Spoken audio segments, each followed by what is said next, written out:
Caption. You on display is my distraction. Cause you're a work of art, and I can't wait to start hitting me and your friend tonight. You were a movie, I wanna be the plot that's written up. Camera filming on me up. And baby, I'ma be a co-star. Now come over and strum on my guitar. Start with the G string. Take your frustration out on me. Strum it out, strum it out, strum it out. Oh, you need to take your fingers and run them all through my strings. Strum it out, strum it out, strum it out. You can play in the key of love. It's all about us. Strum it out, strum it out, strum it out. Oh, my body's your instrument. You can play a song all night long. Be my guitar hero. Play me like Billy, strumming me legendary. Play me like Jimmy, teach me a new song. Boy, I know plenty. Play me like a rock star, strumming on my guitar. Ooh, it's getting intense. Make me hit tough cry. Play me like Prince. And now you play me. That's why you're so proud to sing. Get down, guitar hero. Oh, you're playing me like you're on a mission.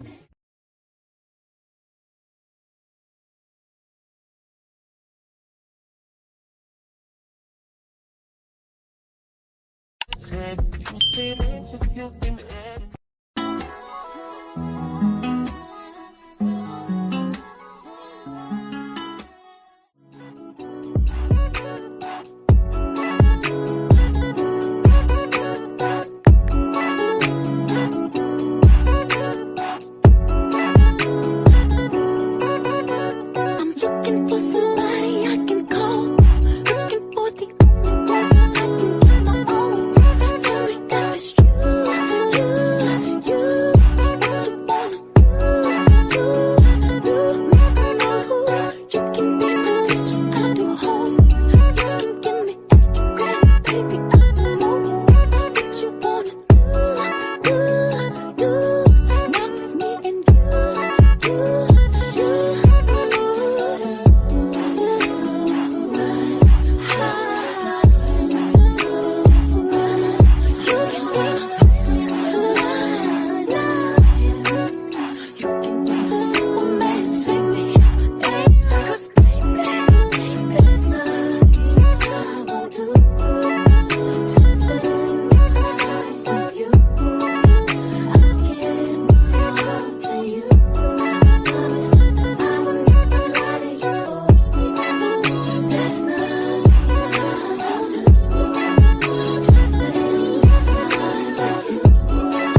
Good morning. Good morning. Good morning. Rise and shine. Wake that ass up. Good morning. Happy Thursday, y'all. Happy Thursday. And welcome back. Welcome back to our first virtual book review. I must say, I have been enjoying the whole formula, the whole layout of it. Going into it, I really didn't know what to expect. But, I'm not one to shy away from doing something different, trying something new. And the more we spent time doing it, we was just discussing this before we, actually started the show. We was just discussing how much it is, how much enjoyment we did get out of what we're doing. And I'm speaking about it because this is the final few chapters. So this is going to conclude it. And just looking over it overall. Now, not all the things that came with this particular book, of course, but for me this book just opened up the possibilities of so many other books. And we do have people reaching out to us, wanting us to review their book. So, this definitely opened some other doors. It opened my eyes to some other avenues. And it's something that I'm actually finding enjoyment doing. So, again, welcome back. It's so good to have y'all. So good to see y'all here.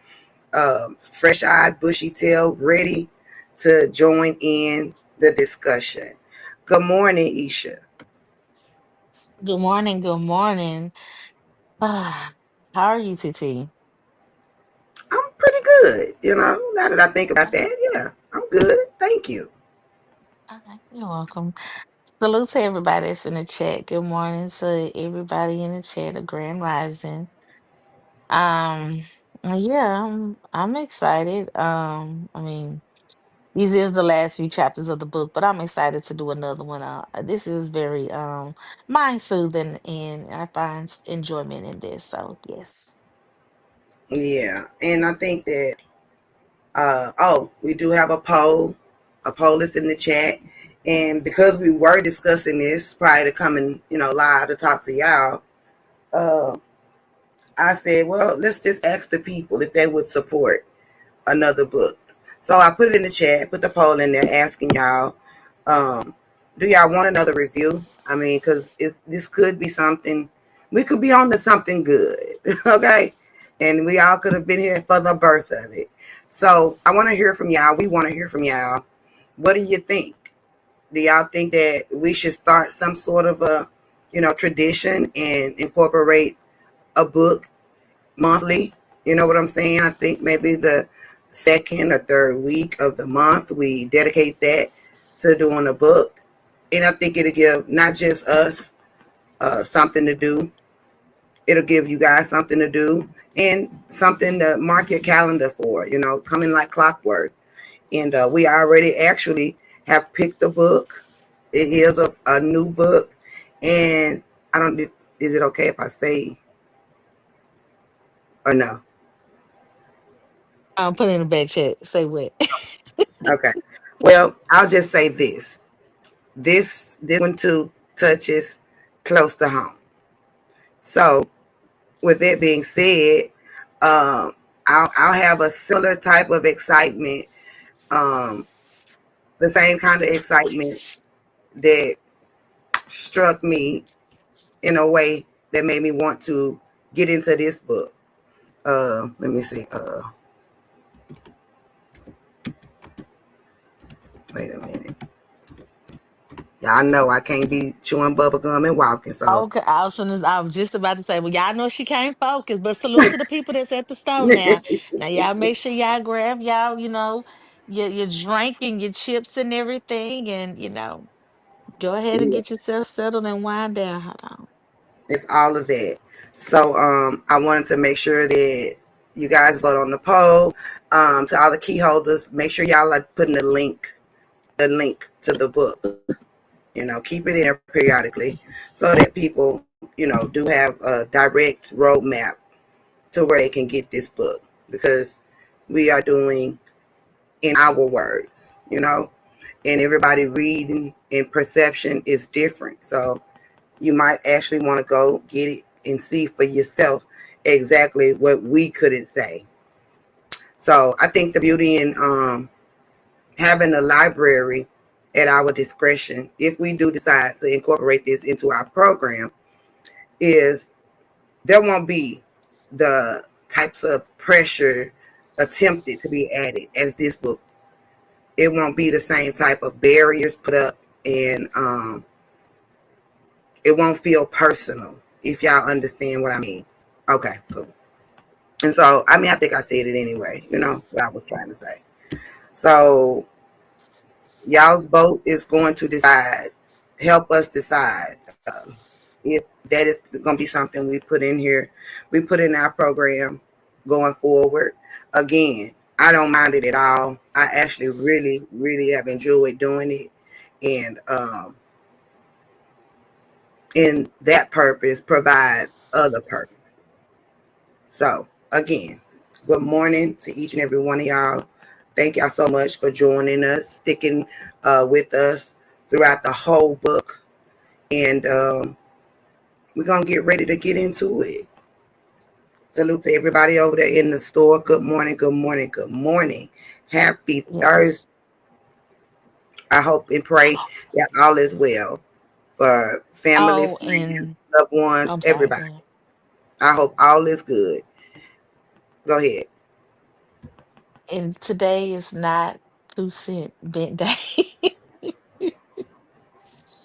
Today is Yeah, not 2-cent bent day Thursday, so normally it would be, but I think we are going to save it for tomorrow. yeah. I think that So that makes I sense. think, yeah, it's gonna make perfect sense, as the reason why we chose tomorrow to be the 2-cent vent day. So Yeah. We know things have been kind of, deal with it as it comes for this week because we did something completely different from what we normally do. And I got to tell y'all, it's really been refreshing to me for so many other reasons. If you know how I came in the game, then it will make sense to you. But it gives us, it gives y'all a place and a space where it is nothing involving anybody. You know what I'm saying? From what we normally talk about. The shit that normally kick up all the attitudes and the issues and the scratches and the drama. Because it's not about them. It's generally the only difference in this one is because it comes from somebody that is in this area. But I assure you, you probably will see a better review. You probably will have far more engagement and enjoyment if we do decide to go on with another book. And the more you do something, the better you become at it. So yep. I'm just saying, I really have enjoyed doing it and having a reference right there. And it's the same reference that you all have access to as well. Like, to me, it makes for a better show. It makes for a better conversation. So we'll see by the end of this show. Now, Mm-hmm. um, sips, Dr. Pepper. Now, we left off. You Uh, got your Dr. Pepper over there. Okay. yes, I had the water first. Well, I had the coffee. Then I had my water. And now I have my Dr. Pepper. Okay. Yeah. Yeah. I ain't doing the best, but I ain't doing horrible either. I ain't horrible either. No, I'm saying. But I do got a day for myself where I'm going to start to do a not clean eat, but clean up. I'm gonna be clean up with my eating and stuff like that. But that's a whole nother chapter. I know that's one of my lawyer subscribers, Deborah. She been on my ass, baby, about the health and fitness and wellness part of my movement over here. So I'm gonna have to Because start. you used to be on our ass too. Like, yeah, Yeah, how I'm much gonna be. water intake, you Yes, know. yes. You can always tell when a person is excited about something, baby. It just, I was extra excited. I got all this equipment, Lord, clothes, jump ropes, bells, dumbbell, kettlebell. Like, look, girl, Mm-hmm. you can always tell, child. And now it just came to a screeching halt. But see, that there was out of my control. I did not know I would be involved in an accident that would force me to sit down. And it doesn't more than stop me from blogging about it. It doesn't more than that. Y'all didn't know the story. Y'all didn't understand. And y'all, I still can't say much. But when it's over, then y'all will understand completely why I had to abandon that somewhat. So, uh, back to the book. We are reviewing, we are approaching the end of our review for the book Still Her, the woman Kay couldn't kill by Courtney Brown. And on yesterday, we pretty much covered we started with chapters 8 Eight. to 11. Yeah, 8 through 11. Yes. Yeah. Okay. So we covered 8 through 11. And just to give a little bit of a summary for what we did with what happened in those chapters, in case some of y'all forgot. Chapter 8 was about the diagnosis and, having the, wait a minute, is that right? Yes. Chapter 8 Yeah, it was was. about the diagnosis and getting Mm-hmm. getting the actual results and, having it validated that what it was, okay? And then it moved on to the conversation or the lack thereof, the conversation with the perpetrator, the person that CB felt like was guilty of transmitting it to her. It talks about her, how she felt, some of the emotions that she was in and out of, her thoughts, the way that she was seeing, viewing things. So you get a little bit about, the breakdown after she found out that is true, her confirmation. We heard about God being entering the equation and speaking to her um, from within, comforting her and redirecting her from what this new thing that was gonna be with her for the rest of her life now. Um, she gave us a little bit about what it looked like to be broken, be broke down, and to try to build back up. Mm-hmm. She also spoke about starting to find herself, starting to believe in herself, starting to recognize herself outside of all of the taintedness, all of the worldly things that she had been faced with, decisions that she had made, decisions that had been made for her. She's starting to try to grasp hold to who she is now. Plus the newly being newly diagnosed. Um, she talked about refocusing the energy, realizing that okay, now I have been diagnosed. This is my status. Yes, I'm hurt. Yes, I feel broken. Yes, I'm angry. I got all these emotions going on. Now, what I'm gonna do with myself? What am I gonna do? What can I do? So we get to see the idea form for her nonprofit, which is the Hope and Health Alliance. So we get to find out what her headspace was when this all came about and what it actually stands for and what her vision is for Hope and Health. Then um, we learned about interview. Now I do remember CB saying that this is not the only platform that they utilize. So, I don't know where this interview is with the guy Bryce, remember? Uh Yes, I it remember could be that. it could be on Facebook, it could be You know, it could be somewhere else. There's a lot of apps where you're able to video upload, stream, things like that. So we learned about interview that obviously was done before anything came to YouTube. Uh, we also found out that that is actually where, in her mind, her inspiration came for the book, for writing, for using her story to potentially help somebody else. She also spoke about, finding her purpose. I was gonna say, Real, don't forget about the purpose. right, she talked about real. It was a point within these chapters where she started to realize what her purpose was. Now I know before we started chapter 8, no, chapter 9 or 8, that It was I was, before chapter, yeah, before yeah. chapter 10. Yeah.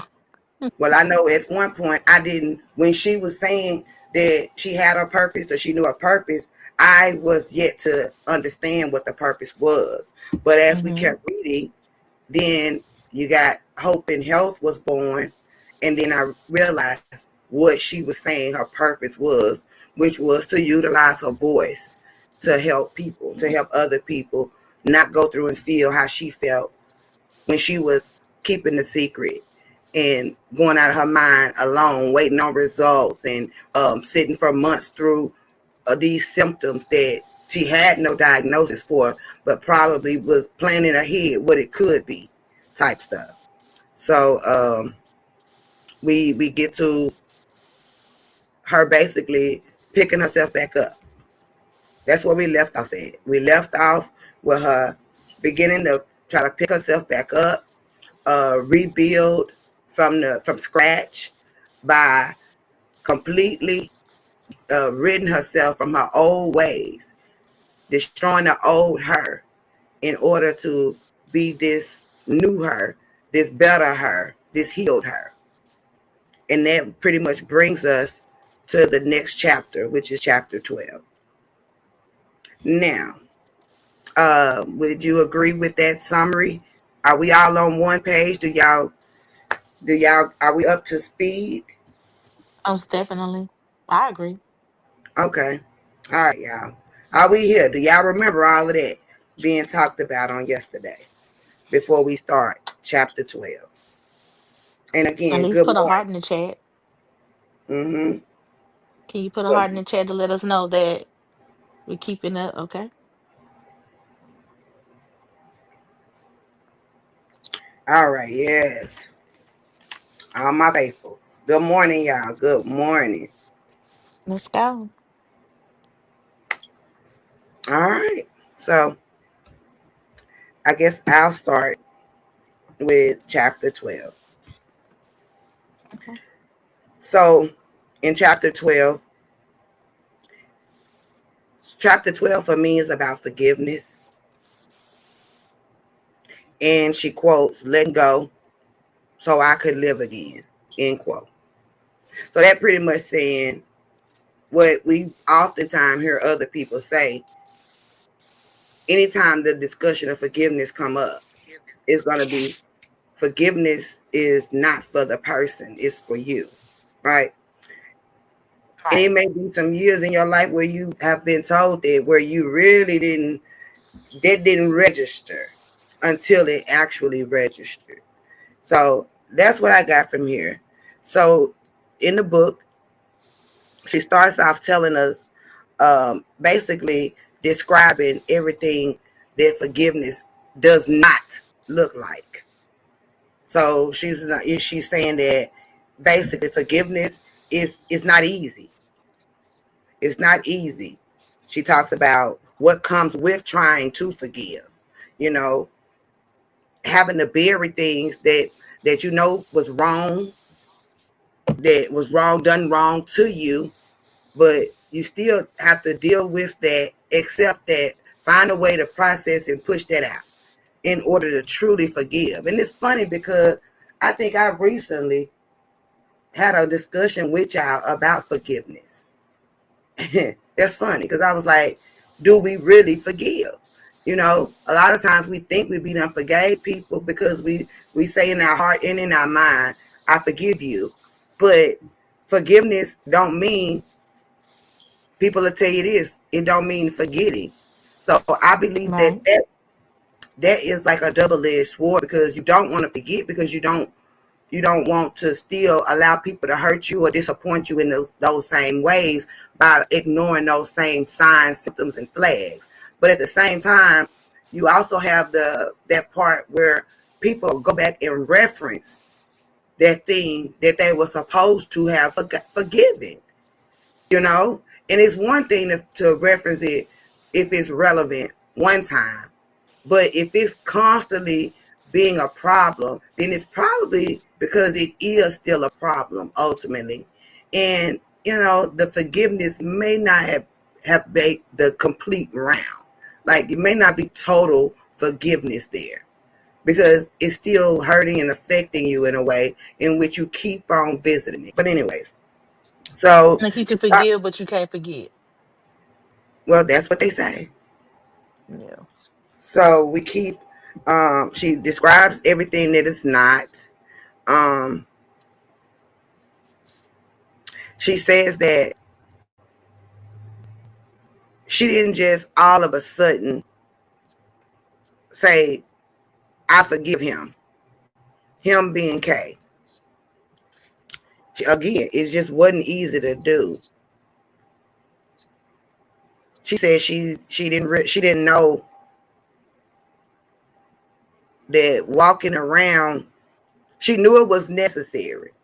She knew that she had to do it. It's like we be taught that from an early age, that God says that you have to forgive. Like if you want him to forgive you, you have to learn how to forgive others. So we all know that it's necessary to forgive.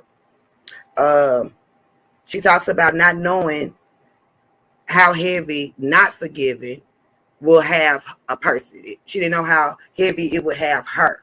The fact that she was walking around with hatred, from the betrayal, from the pain, the disappointment, the so on and so forth.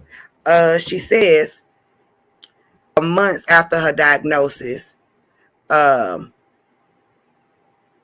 his life, everything that he had done, all of the things that, the signs that she ignored, his lies, they played on repeat. She kept thinking about him.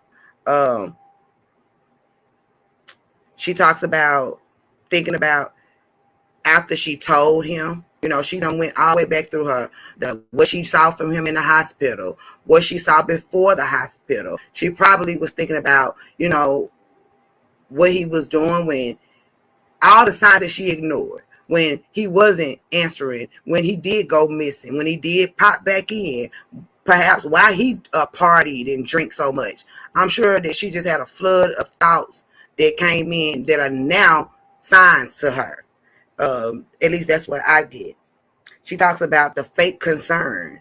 So apparently, contrary to what she said earlier about him being very nonchalant, and about him being very dismissal when she did call him about the diagnosis, and she said he didn't ask how she doing or nothing like that or whatever. So it seems to me like, I mean, I just happen to assume that at some point from then to now, he started showing concern, or in her words, fake concern.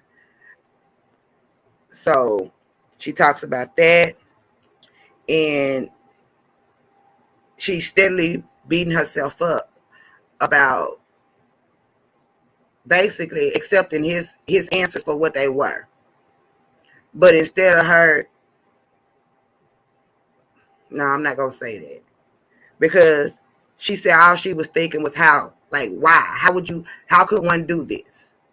Like, how would the person that you be with on a regular basis, a person that you laugh with, you go out with, you sleep with, you intimate with, betray you in such a way, knowing all along what it really is, what kind of danger they really put you in, what type of risk they was taking and the risk they knew you were taking.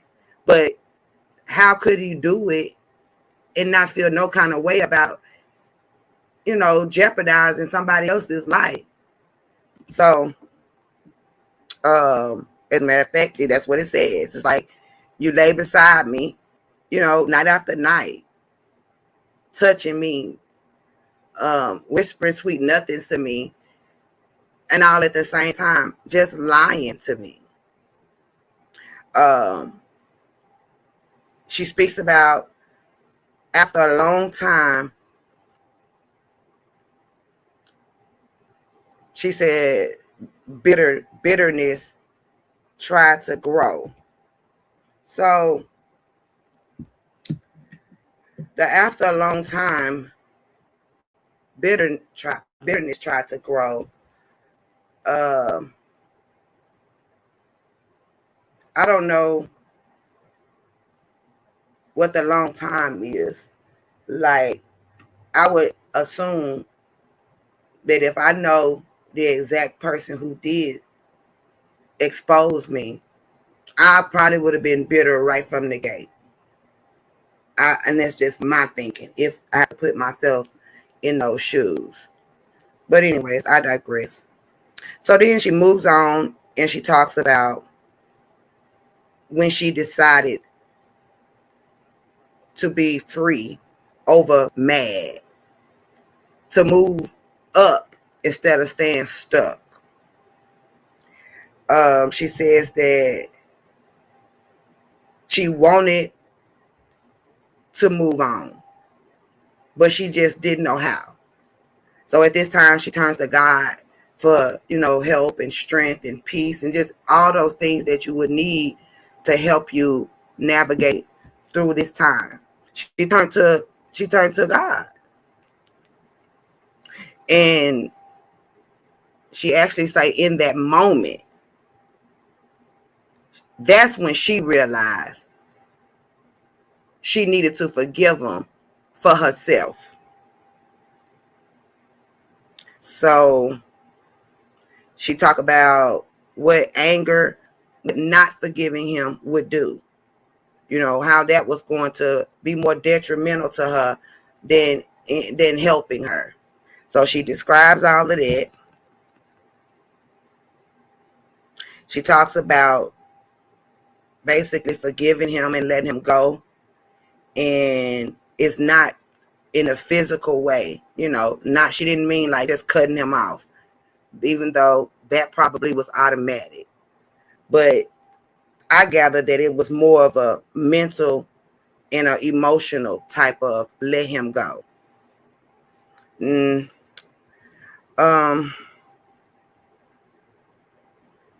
She also makes a point to tell us that just because she forgave him, don't get it fucked up. Forgiving him didn't mean we could work this out. And I don't know why, the writer felt necessary to say that, but I will say this. There are other stories similar to this where you will find that the woman will actually try to make the relationship with the guy who exposed her work. And, I don't know for what reasons. But the ones that I know about was, for one, for love. They thought that they was in love. They thought that they loved them. And I'm assuming that because they now both have it, that would probably add, be a little adding factor as well. But nonetheless, still, the women that I've read about, the women that I've heard about, it has been some that, once they found out about it, they did want to stick with the guy. So maybe that is a part of the reason why the author here needed to put that in there and make sure that we knew that the forgiveness wasn't about being with him. It wasn't about making it work. And good morning to y'all coming in over there in the store. I see y'all. Just jump on in. So she talks about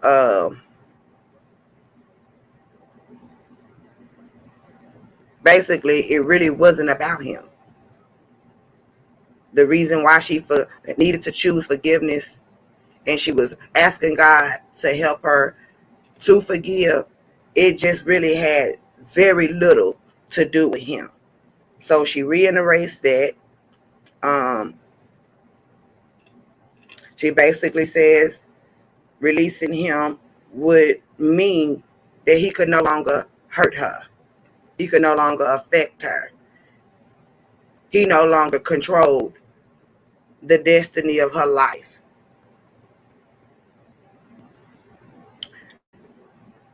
She says she stopped letting his choices shape her future. Now, I highlighted that. It's quite a few things I highlighted, but I highlighted them for our discussion on tomorrow. But yeah, but that is something that is wrote in the book. She says she stopped letting his choices shape her life. And she says once that she decided to let him go completely, not only in the physical, but like I said, mentally, emotionally, in any other way that she could let him go, that's when she's felt her getting back in the driver's seat of her life. As a matter of fact, she felt free. So she said, to me, she's saying letting him go is the same as letting the old version of herself go.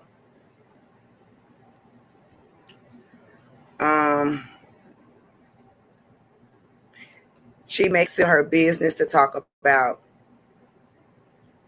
to make sure that the readers know she's not talking about freeing somebody, being free, that typical, that cliche, I'm finally free. She calls it the fake I'm free. She talks about the real release, which will imply to me that one had dug way down deep from the beginning of, dig up the root and dealt with that so that you could truly be free.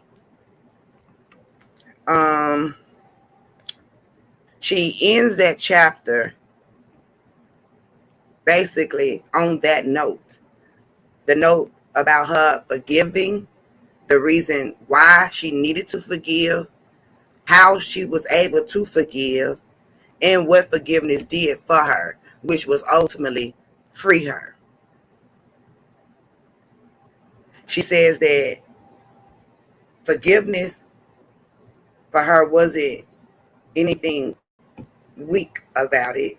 It was actually one of the strongest things that she could have ever done. And that completes chapter 12. Again, it's just about forgiveness.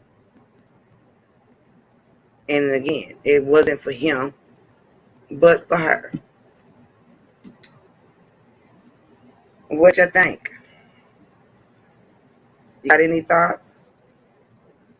So, okay, so now I'm starting to get like, she basically found her voice pretty much. She basically, this chapter is like, she is gonna control her own, you know, narratives or life, instead of allowing the past, the situation or everything that the red flags and everything that, she ignored, you know, get her to the point where, to break her down. So I guess I could say like I see her purpose now. Yeah. Yeah. Well, for me, I just felt like it was more, I just gathered that up until now, she was still in turmoil. And it wasn't just a fight with her and the nigga. It wasn't just a fight with her and God. It was a fight all the way around. It was a fight inside out. You know what I'm saying? Mm-hmm. I With just feel herself, like, yeah. yeah. She probably was going through, you know, all types of emotions, up, down, racing thoughts, ideas, questions, answers, reminiscing. And for me, it kind of say that until she locked down what needed to be done first, which was forgiveness. And that typically happens when people start their spiritual journey. It'd be something like this that they have to start with, which is forgiveness. Because, generationally, people hold on to a bunch of pain, a bunch of childhood trauma, and all that stuff that we walk around with as extra baggage and luggage, thinking that we've actually dumped it off and we've dealt with it. But it starts showing up, and it show up in more than our relationships. It show up in our friendships. It show up in the way that we raise our children, the way the Mm-hmm. relationships we have with our children, the way we are as a co-worker, as a friend.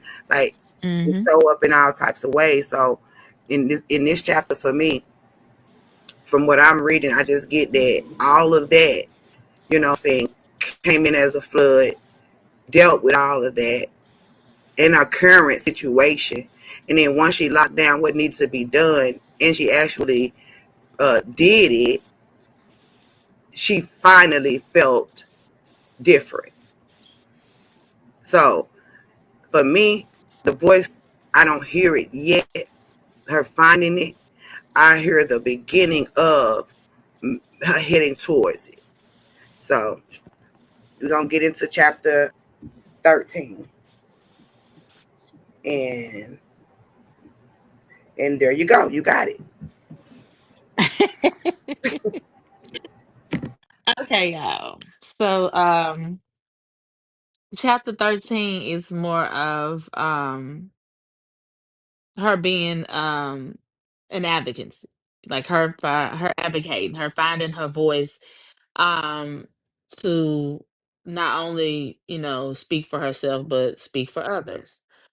Um and so, as she stated, like, once she did forgive Kay, then she it was like the weight that was off her shoulder. She began to release a lot of things that she had on her that basically, was bringing her down. And so, she found her voice. Like, she was not afraid. She wasn't afraid to speak about her diagnosis. She wasn't afraid to speak about anything that she have done um leading up until now. So she didn't care about being, judged, or someone speaking on her, misunderstood. Um, and then she goes on and um just to let people know, like, it did at one point in time. I mean, when she first found out, it broke her. Um, and so it's like now, just because it broke her back then, now she's loud. Like, she's back to herself, saying like, hey, I'm here to be a voice. I'm here to get my life back, and be that happy person that she once was. So her silence was basically now out loud. So then she started saying, like, when she started advocating and she started speaking, you know um she a lot of people was drawn to her, because now it's like people that were scared to um share, what they had going on, or people that were scared to get tested, or people that was ashamed because of the um their diagnosis that they had. She was there. Like, people, those are the people that was drawn to her, because she was their voice that they wasn't. So and she stated, like, well, she couldn't sit back and allow um people to suffer, people to, she couldn't allow people to be still, at the point where she was like when she first found out she was diagnosed with the letters. She wanted to, let people know that it's okay, hey, I've overcame this. I want to, I want to speak about it. I want to let people know like it's okay. I was once in your shoes and now it's okay to live your life and um you know, bring your life back to normal, some type of normalcy. Even though you are diagnosed with this, it's okay, not to be ashamed of it because, you know, it's not a death sentence. And she wanted, people to know like you can still live with this and your life not be over with. So, and basically she just told him about her diagnosis, how the stages that she went through, her fear, her anger, how she accepted it and how she healed from it. So again, she became the voice of her diagnosis. Like she was weak, now she's strong.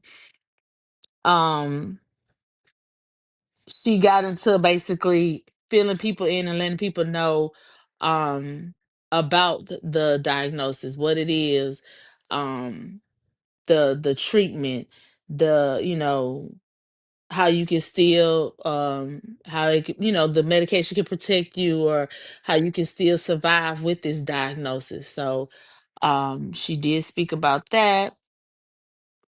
She also talked about um basically she talked about basically like the pain that she went through, the trauma. And so by her speaking up and letting her know, like letting them know her experience, again, she was letting them know that, your voice is your freedom. And so after she did all that, like speak about it and came forward and shared her experience and everything, she did say that, people was reaching out to her, just letting her know, like, that they were scared, letting her know how they came into contact, letting her know, how they was afraid to talk. So, and they was thanking her and basically giving her the encouragement because she was a strong individual to come out and say that she has these um she has the letters and she's not afraid to let anybody know. She's not afraid for somebody to look at her and judge her. She's not afraid, for people to point fingers at her. She just wasn't afraid. And so, and like I said, she wanted to advocate for people and she wanted to help people that um felt the way she felt alone, felt the pain. She wanted to she wanted to let people know that, you know, it's not just, surviving the letters. It was a movement for her. So again, she wanted to advocate, and she felt like this was her calling to advocate for individuals with the diagnosis.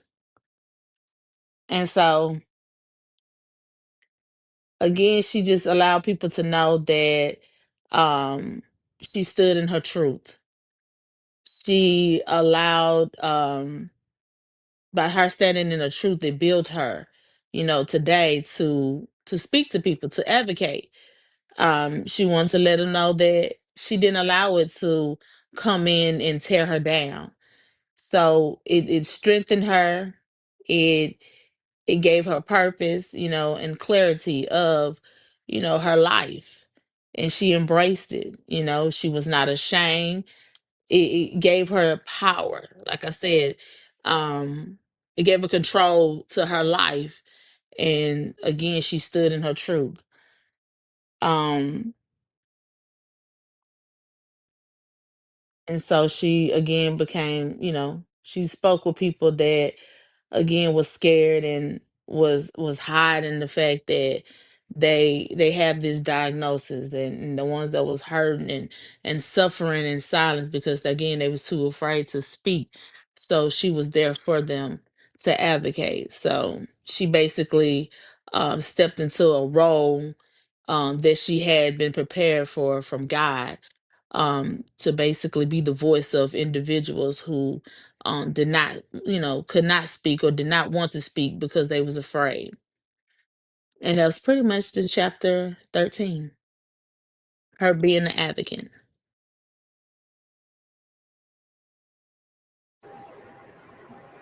So, All any right, my questions on that? Did I explain that? I'm sorry. no, you good. My button was stuck, child. Damn touch screen. All right, so what I got from chapter 13, it was talking about the power of advocacy, uh, Mm-hmm. and finding her calling. She referenced it as finding her finding her calling. Again, that reiterates to me, her purpose, which, like Isha said, is advocacy. Um, I'm gonna save this for Friday. okay. And she Yeah. said in this chapter, she noticed when she started to speak and people started to listen. Mm-hmm. So, again, a lot of this discussion is probably going to take place tomorrow because there is some highlighted areas throughout these chapters. Yes. So, I mean, I can't help but think back and think and remember, certain times where we got to witness certain things. So, of course, that brings question and some of it brings clarity. But again, I know that they said this ain't the only platform. So, I'm curious to know, is this around when she references herself starting to speak and people starting to listen?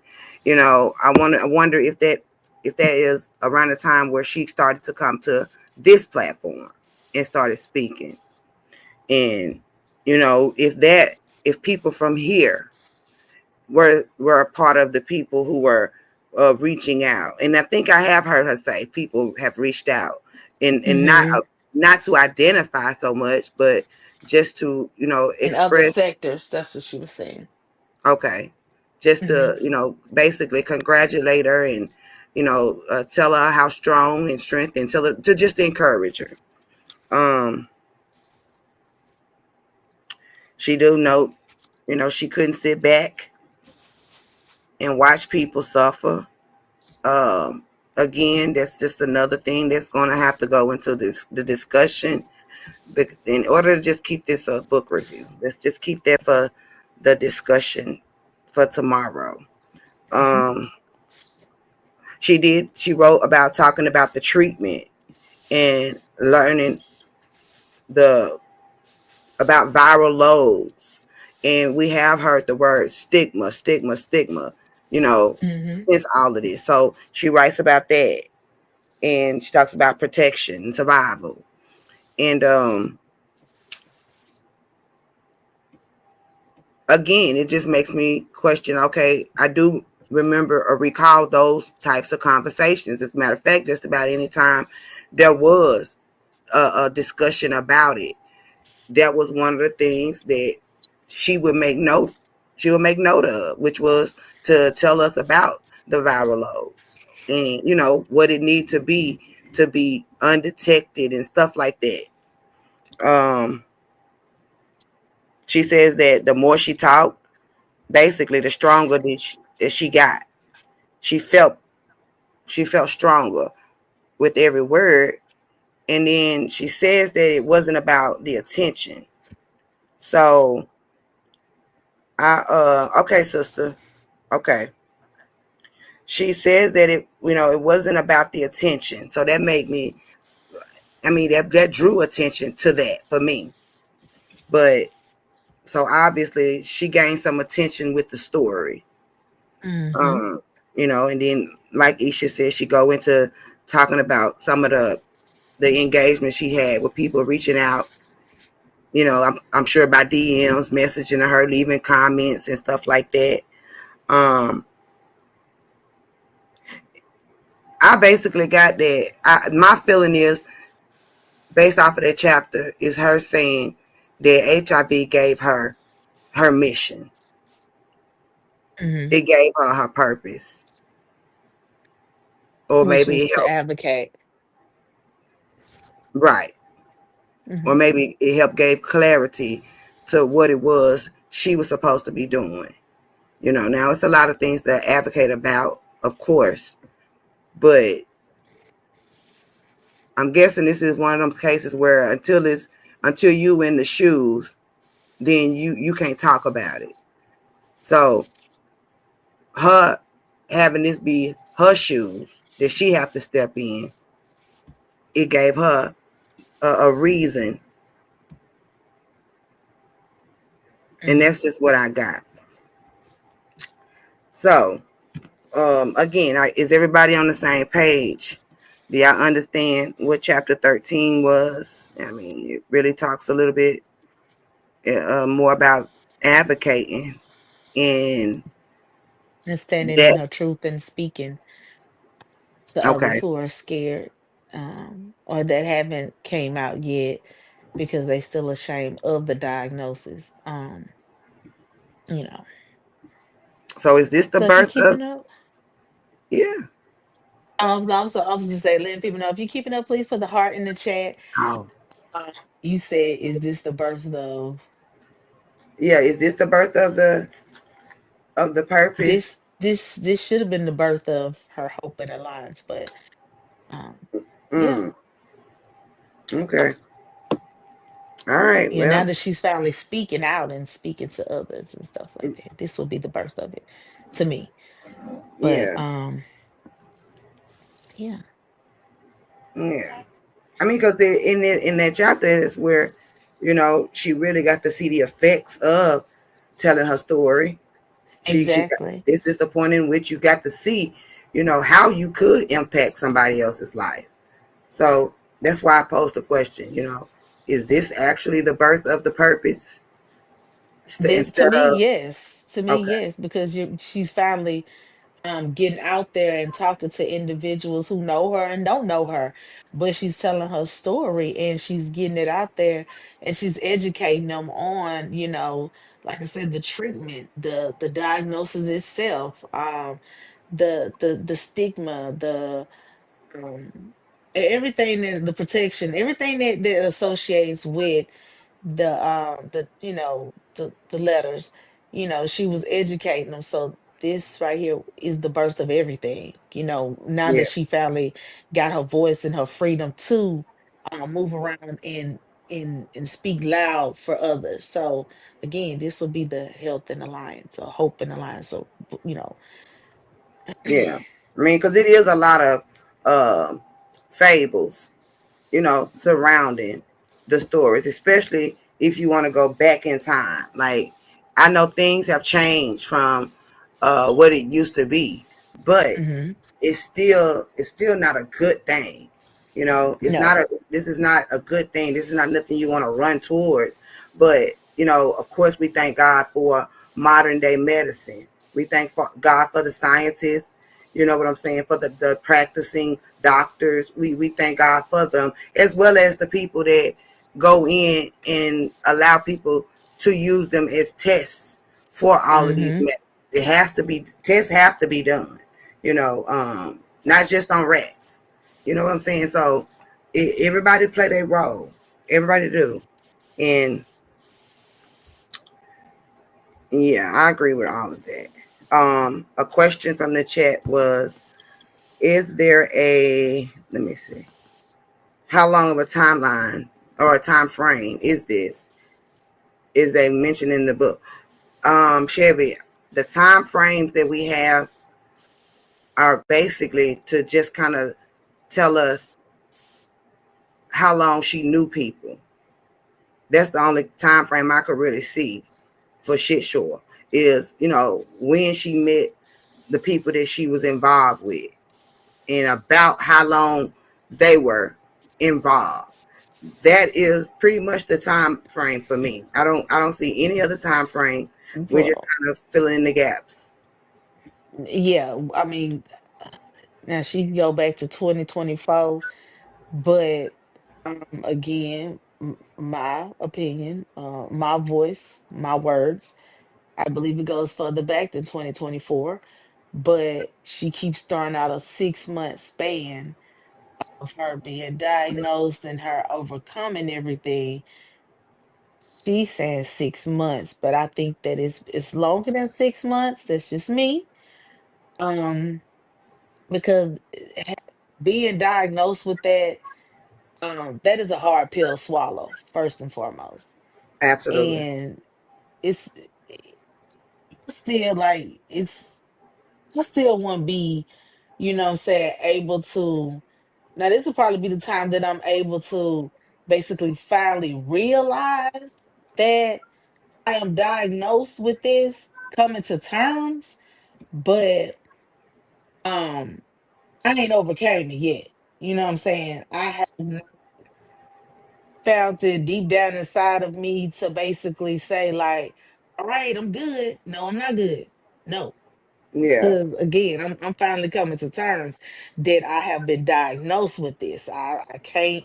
This is a process. This is some steps, and this ain't no, 1 month I'm down, the next month I'm happy. Hell no, I mean it could be a shooting roller coaster, but it's Right. still you Right. still coming to the terms that damn, I really do got this. I damn like you still going through how you got it. You trying to make a timeline yourself, you still Right. trying to figure out where did you go wrong. Like it's a process. So to each his own. The guy gave her the calling. Hey, but again, it's gonna take me a long time. But she said 6 months. And not only that, Isha, if you have multiple partners, Hmm. if I had multiple partners, that alone would weigh so heavily on me Exactly. that I couldn't possibly, even if I was learning to accept myself, learning to accept my life and the change that's now in it. Um, that's one part of it. But if I've had multiple partners, I mean, they have them, their families, their loved Hmm. ones, their kids. Like it goes on and on and on. And I just don't know that the forgiveness. I would need forgiveness as well. And then the you your biggest critic, you your worst critic. So Exactly. when it comes Hmm. to reflecting on your mistakes, your irresponsibility, your inaccountability, like all that thing is a part of, taking into account when it's time for you to self reflect, deal with something, and then push it away, push it out. You got to go through all them channels. And again, Exactly. with multiple people involved, whether it's they were brought on by me or the other person, the one that are brought on by me, that's enough thought right there alone to have me still in some sort of mental hell. It's exactly. And I thank God because I done been in some dark places in my life that I felt like at the time I was not coming out of easy. And it seemed like it was forever before those wounds got healed and I was able to start, walking in a normal light, being my normal self. So I can only imagine, to me this would be like times 10 or times 20. Having Hmm. the responsibility of others is one thing for yourself, but when you have to consider it for others, you know what I'm saying? It just adds a That different is a layer. lot. Yeah. Yeah. And in the part of forgiving the person that gave me this, that right there is a whole listen, I'll be still going through it with that Me too. person, and that alone, that takes months, damn, probably a year or two. You know what I'm saying? Because Sometimes a lifetime. It just depends on. yes, I'm gonna say it depends on whenever yes. God deal with you. I'm gonna say that. Exactly, exactly. So, you in disbelief about your careless mistakes, but also that this person will, you thinking in your head this person knew and they gave it to me, or trying to Right. get down to the bottom of everything. So eh, it's gonna be a minute. It's gonna be a minute. So yeah, And I then we would gotta have remember, drawn this remember, book out. and remember this, and we're gonna have to say this discussion for tomorrow, but remember this. He is still not accepting his role, his part. So, Exactly. that Mm-hmm. make it even more hard. You know Mm-hmm. what I'm saying? Because nigga, you're not even willing to say you was wrong or that you even did anything, you know? Exactly. Willing to admit that, yeah, okay, let's talk about this. Like, he still haven't even given her the answer of or saying that I'm sorry. It's basically her her against him, like, you know what I'm saying? Her saying like, damn, you did this, and him being calm and saying like, just sitting there like ain't nothing happened. So yeah, it man, um The tomorrow that could be discussion. me. Yeah. Not And listen, too I much, know but there. y'all, it has definitely been some times in my life where I had to move on without closure. It's definitely have. So I'm not saying that to say that you can't move on, because you can. It's been done. I have done it. Sometimes people just ain't gonna give you the closure that you think you desperately need and deserve. So you have no choice but to find a way to move on. So it's not that it's impossible. It just seems far fetched. But again, this is just from my position. All right, Yeah, so as you saying, that's extra time right there. right. When you got to move past the fact that, okay, you're not going to get it out of him, but there's extra time that you have to, deal with. So, but yeah, go ahead. Discussion All Friday, right. y'all. Yeah, we definitely will get into our open discussion tomorrow. All right, so let's move on to chapter 14. Chapter 14 talks about beauty for the ashes. And it's about the restoration that could only come from God. A restoration that she didn't have no hopes of. Okay. Remember, she even back earlier thought that she wasn't even worthy of a second chance. So she starts to talk about, um, she says, once the dust settled. Now, for me, the dust settling would mean once I've come to grips with what's going on. We've just read, summarized, that she's already developed her nonprofit. She knows what her mission is. It's to stand with people that are going through and dealing with the same thing. And now she's talking about after all of that, once she's told her story, once she's cried all she can cry,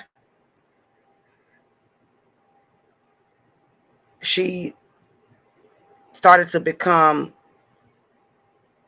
whole, something she never was.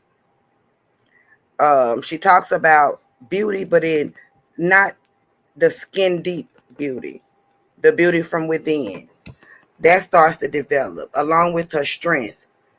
Um, Now she has this fire inside of her, and one can only assume that that fire is now geared to, it's fueling her to help prevent what happened to her from happening to anybody else if she can. Um, she talks about the person that she once was and how she moved, how she allowed what everybody else said, thought, pushed, projected on her, dictate to her who she was and how she was. She talks about starting to now see for herself who she was. Hold on. She actually starts. Okay, that's for the discussion. All right. I had to click on it to see what my note was. All right. She talked about not letting people be able to determine how she felt about herself. She was looking now in the mirror, that mirror that she once didn't like what she saw. She talked about now getting to a point where she can look in that mirror and see herself as beautiful again, because now she has a purpose.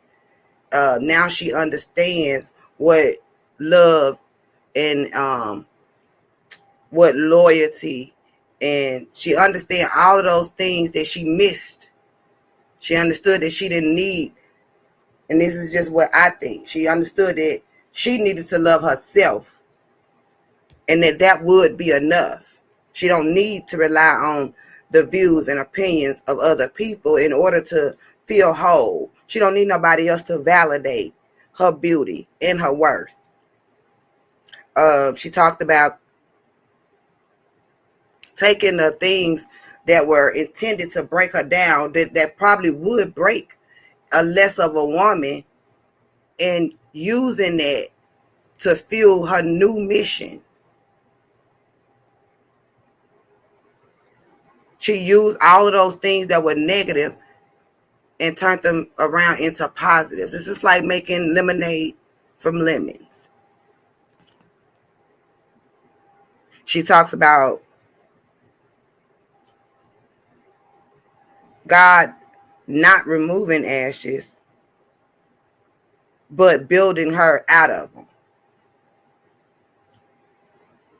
So to me, this is like the rebirth of a whole woman, a better woman, a wiser woman, a patient woman, understanding woman, the kind of woman she was intended to be. She talks about her scars being lessons. She talked about her tears not being in vain.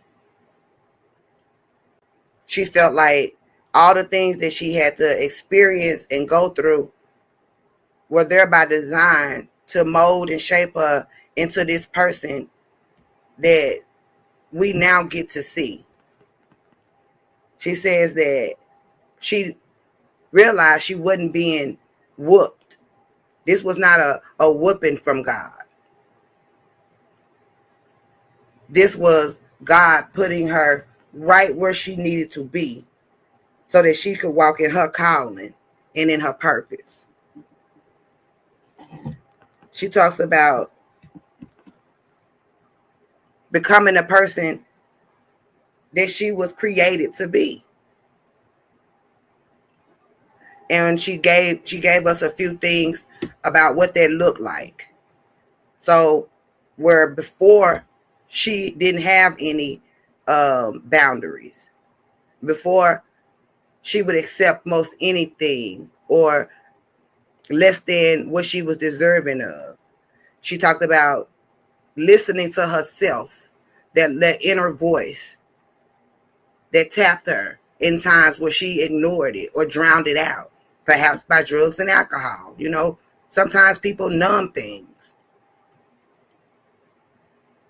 She talked about being so whole now, so in tune now that she can't be shook. So I get the idea that she feels more empowered, probably most empowered than she ever have in her life before. She tells us about not settling. not folding, not easily broken. And most importantly, to never ever turn away from God.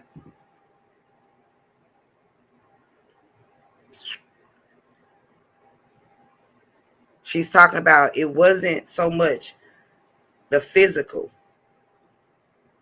that started to shape and mold and change and reflect from what was inside, but it was the inside. She refers to it was spiritual. The glow up that you'll probably hear her speak about is not the glow up that we talk about when we get mommy makeovers and we go get our we boss up and might get a better job or flip a car, upgrade a house. She wasn't talking about that type of glow up. She's talking about a spiritual glow up. She said because people experiencing her would assume that she had all of those things: strength, peace, even purpose.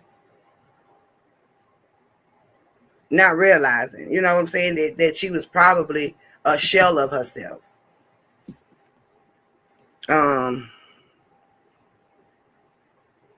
She talked about finally getting up, being happy again. The moment that she was no longer mad at herself. She talked about the moment she stopped harboring over the things that she couldn't change, the things that have already happened. She finally felt free.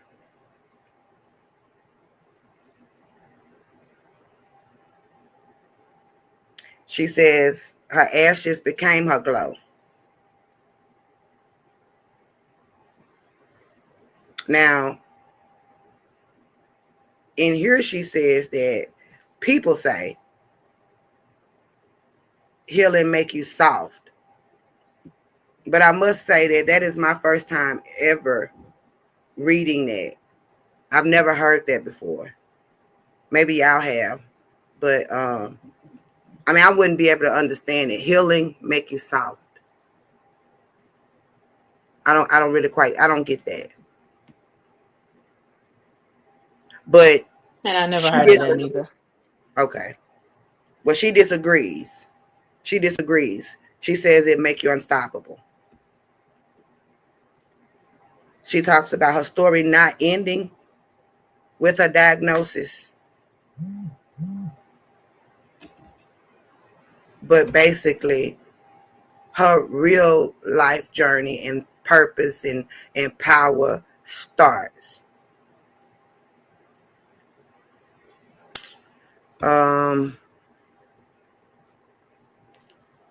She ends it by talking about God restoring her strength, making her whole, restoring her faith.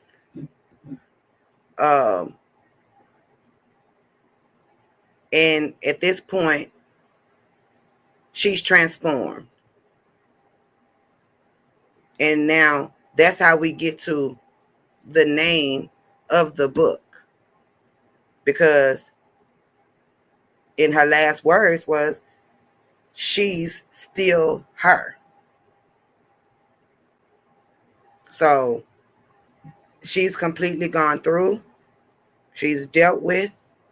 And here she stands completely transformed, unshakable, divine, chosen.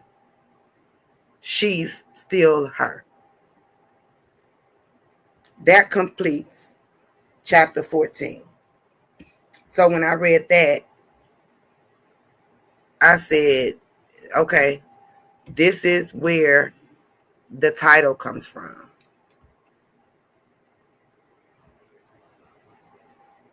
Because on initial read, you probably would wonder, you know, I wonder what that, I mean, it's very self-explanatory, but when you think about the situation that we are actually going to read about, being that we knew the meat, the bulk of the story, you wondered how do you put one with the other in order to get two. So if y'all was wondering, if you didn't know, to me that's where I think the title came from her feeling as though, she wasn't broken, she is worthy, she could be saved, she is saved, she back in full effect, better, stronger than ever, and feeling empowered, a leader now, and yeah, still her. So again, y'all, that concludes chapter 14, and I want to make sure that you all understood the moral of that story. And I want to welcome y'all, if you're just getting in here, good afternoon, y'all late, but I'd rather have y'all than not have you. Okay, I appreciate y'all for being here. Yeah, let's just give us a simple purple heart if you're with us, if we all on track, we all understand. And I agree with I can agree with that as far as what she came up with the title of the book Yeah, um from this chapter here. yeah, She's basically saying she's a brand new woman. right, right. Which we're gonna get into. We're gonna go through all the chapters Hmm. tomorrow. All from just from what we've heard all week long. That will be in our open discussion on tomorrow. Phone lines will be open, and I will put some points of reference in the ticker just to refresh people's memory. Uh, Hmm. I don't know, maybe some of y'all got the book, so y'all can have your own little notes from things that you see and read in the book. And then there's Yes. been the stories, given to us on panels, just like we just had the question and answer at Paydays. And on Saturday, there's another story. I mean, another live coming with Toya. So it's Toya, baby. And it's supposed to be centered around the book. So you'll get a whole nother area to hear some stuff or maybe get some insight on some things that we didn't get to touch on, or maybe we didn't, that didn't stand out to us. So it's steadily developing, child. That's all I can say. All right, well, let's move on to chapter 15, which speaks about, and I must tell you, I was really quite surprised that chapter 15 ended up being the about what it was about. I mean, I'm glad, you know. Because we Oh, was all wondering right. more to the story about her. Yeah. So I'm glad that it is in there, but the placement did throw me off. Nonetheless, I thought it was just me.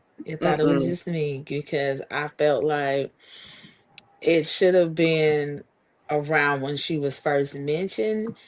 Had yeah. it been, after, or probably gave us a little rundown of her before, um, and then gave us the story on why you thought that, why Well, she's the snake, at least after the whole, um, the I don't rendezvous, know.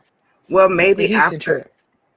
now, even though after that, but I'm just saying, like when it came to the young lady in the hospital, you know what I'm saying, and once you go through having some signs and symptoms, and somewhere up in there or after they're like placing her, and we're talking about Eve, y'all, placing Eve, the snake. Remember, Eve is referred to as the snake. Mm-hmm. placing her somewhere up in there, giving us some, like, maybe some thoughts about some of the things that didn't sit well, that are now flooding through. Because what we got was just all of the things that were about him that were red flags. Mm-hmm. When she got to thinking about back in this time, and when she was in her head, in her memory. So for me, it would have been fitting to put it there, but to put it here does, like, throw a little twist in the order of the book. Like, maybe that was intentionally. So chapter Um, 15 yeah, it should have been, yeah. chapter 15 talks about the snake, y'all. The snake. The snake that smiled while my life was falling apart. Those are her words. Mm-hmm. So right off the bat, you understand that in at least CB head, Eve is grossly responsible for how she got put in this situation. You get that right off the bat. Mm-hmm. So it starts off with her talking about what people say. And so, I mean, people do talk about men and what they do to hurt women or to hurt people. We do talk about it if you've ever experienced it. So she starts off talking about, people always talk about what the men do, you know, lying, cheating, stealing, dealing, whatever it is, the dirtiness in the nigga when he ain't clean. And I just don't mean, physically clean. I just mean when he ain't right. And then she talks about when she thinks back, though, and she says that this is something God showed her in her healing process. God showed her that the betrayal don't just come from a man. And I agree. We can be betrayed in all types of ways by all types of people. I mean, you can be betrayed by an operator on the other end of the phone if they get sick of dealing with you and just disconnect. You've been holding for 5 or 10 minutes. You finally get them on the phone. And then because you already feel a way, it might come across some type of way, and they got the control to just hang up and make you start all over again. That bothers and hurts me. I don't know about nobody else. That hurts me. I be wanting numbers right off the bat. What's your identification number before we even start the conversation? What is your ID number? What is your name? Because I want to know when I get through to corporate, who am I reporting on for hanging up that goddamn phone on me? Okay. So, anyways, she says God showed her that, betrayal don't just come from a man. Sometimes it be the people sitting right next to you. And we see that all the time. We see that. We talk about it, especially in this space. She talked about the person that was sitting next to her full of betrayal and hate, jealousy, and envy was Eve. She didn't understand and she didn't make the connections back then, but throughout her process, her breaking and her rebuilding and her healing, it was showed to her. She said all this time she used to feel a certain type of way as it related to Eve. She didn't understand why, but to her, Eve was always the friend that was probably being slick and snide. And, you probably would catch her looking at you when you turn around, something like that, or a fake laugh, a fake smile, or always pointing out things about you. You know what I mean? Like, you will always be the brunt of the joke type thing, because you have women that do that type of shit. But all along they camouflaging it under this umbrella of, are we cool, or this my friend? But what better way to get the closest to you than to pretend to be your friend?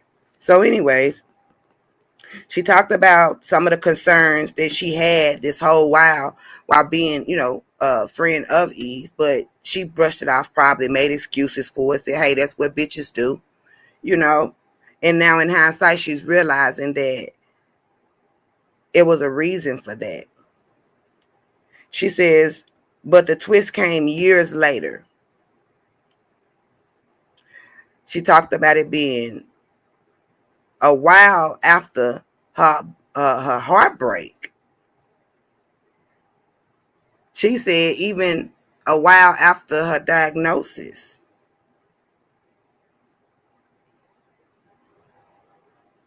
She started thinking about different things that had happened, different things that had taken place. Probably different times they hung out, conversations, just as anything. Like I said, a flood of thoughts. Different things said to her that she didn't understand at the time, but now it makes perfect sense. So she thinks back to the love of her life, which was Saint. And she said, basically, like a flood, it hit her. A little voice reminded her of Saint, and then it was like, damn. Clear as day. Eve knew. So she talks about coming to this revelation that Eve knew the whole time. She's saying Eve knew something was off with Kay. Eve had done heard about it. She knew about the rumors. She knew what people were saying, right down to what was going on with his baby mama. Yet she never said a word to her. And she said that wasn't, because she was looking out.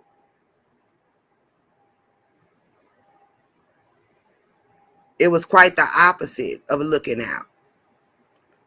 So basically, that's where you get the story from when she say she felt set up. That's it in a nutshell.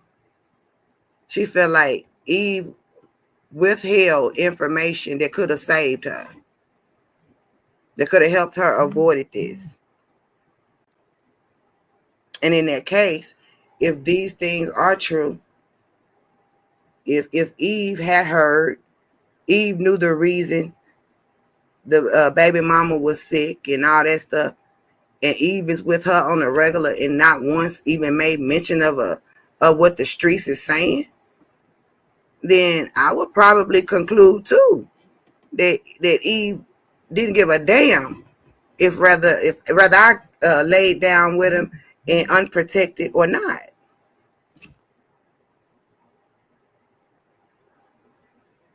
So let me put this on snooze.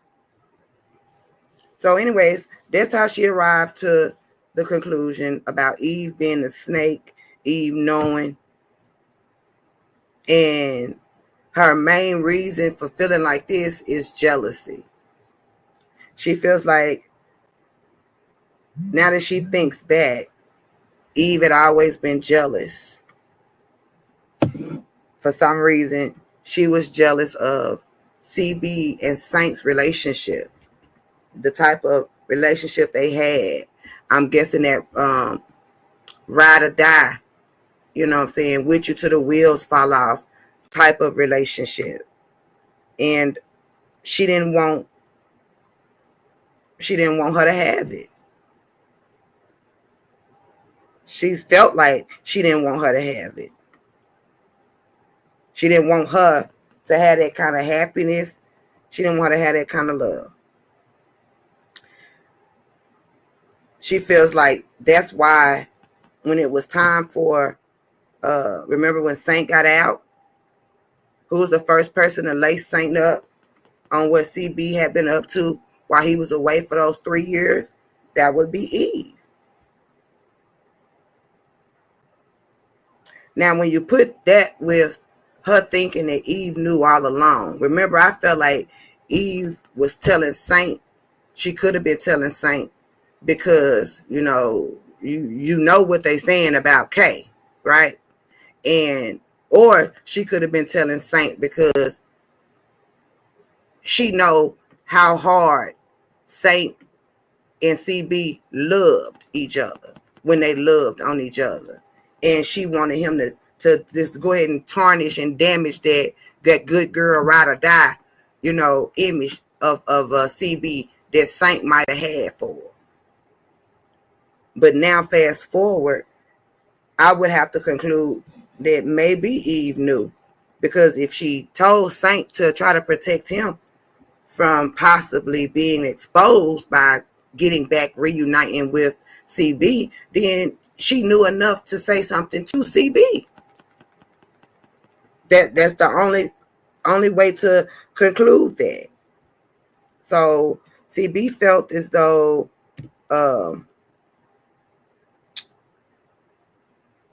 Eve was trying to basically block her blessing. As a matter of fact, she makes the statement saying that she sabotaged her blessing. Now, that is a discussion that's a conversation for our open discussion tomorrow. So we'll get into that some more tomorrow, because it is a point in this chapter with some things said that did make me feel like this diagnosis, or the thought of the diagnosis, had been there long before now. Because when you're speaking and you're talking about it came years or a long time after, it's just, I don't see how I cannot think. Because, how much time is a long time? How much time is, years later? It just suggests that this was there before we knew. Now, let me keep going. We're almost done. So, she talks about this type of betrayal, meaning the one that you don't look out for, the one that you never see coming, being the most dangerous. She had her thoughts about Eve in the past.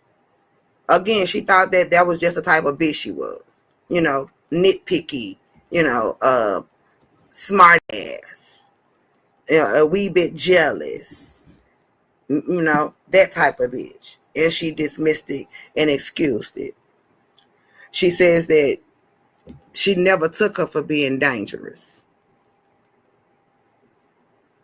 She said she didn't know that Eve was withholding such valuable information, something that could have saved her and could have saved me, was her words. She felt as though she was smiling in her face, just waiting on her downfall, waiting on her demise.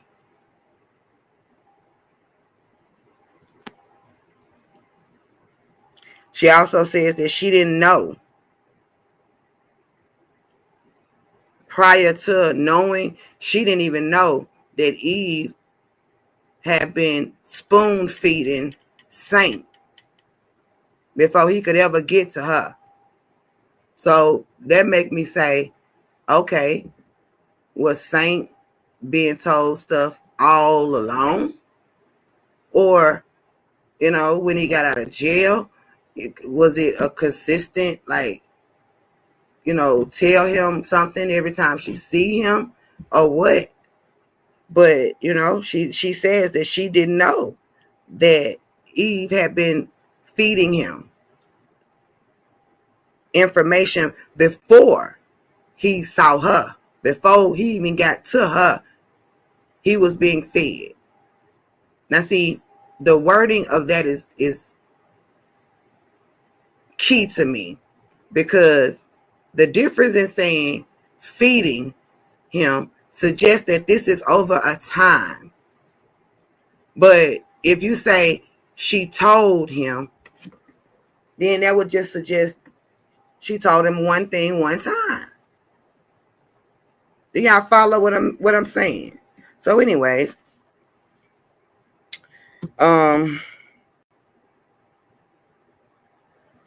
she speaks about, wait, my phone go dark. Okay. She speaks some more about Eve trying to, stop God's plan, stop her from, being what God wants her to be, aligning with God. And she again reiterates that it was because of Eve's jealousy. And then she goes into some of the things that Eve was jealous about. Eve was jealous of her because people embraced her. So that made me feel like they had a pretty decent, close type of relationship, or at least appearing to be close. And it makes me feel like they were together frequently in order for Eve to know that, how other people gravitated towards her and accepted her and fucked with her. And so she felt like all of that Eve was envious of and jealous. And this is a part of the reason why she was doing little sneaky things behind her back, like running to Saint, somebody that I have to guess that Eve knew was very important or near and dear to her. She talks about whatever Eve thoughts might have been. She speaks for Eve, and she talks about Eve, thinking that she was going to tear her down and ruin her life and stop her. And God still ultimately having the last say. So what Eve meant for bad, she's saying God used it for good. She feels he built her up better, stronger than ever. And because of it, she became this advocate, a voice for the voiceless, ultimately a leader.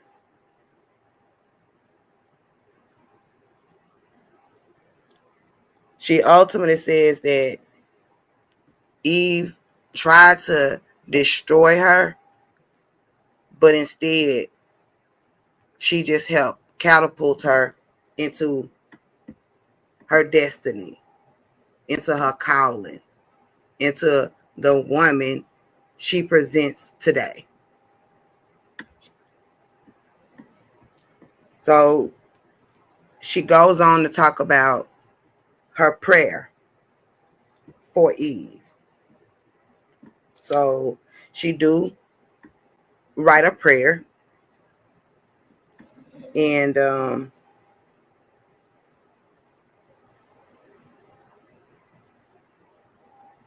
prayer is basically asking for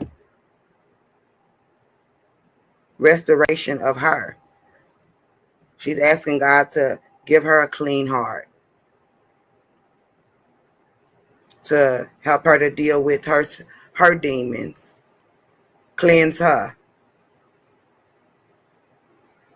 learn how to love out of love,